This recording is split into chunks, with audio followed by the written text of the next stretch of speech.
जेजून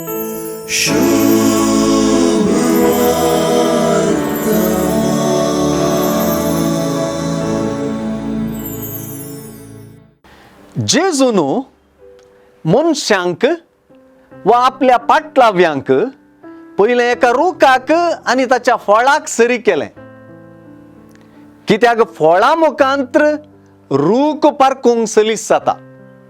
तेच परी मनशाच्या काळजांत कितें आसा तें ताच्या उतरां करण्यांनी झळकता.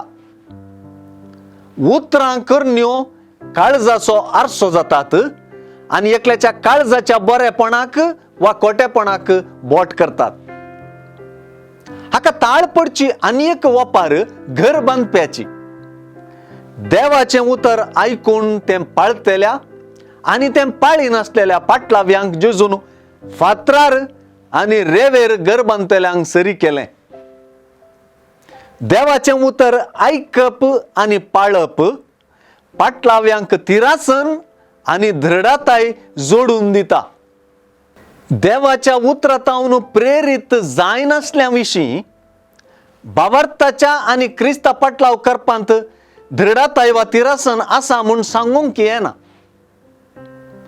घराक व्हाळ्याचो लोट आनी आवर मारतना घट बुन्याद आसल्यार मात्र तें नीट उरत, नांतर तें खरेंच कोश्टलत.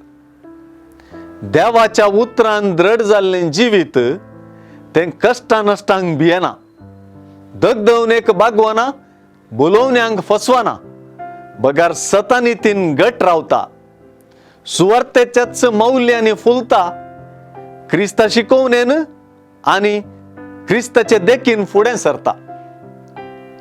अशें तें फळादायक आनी तिरासनेचें जावन उरता.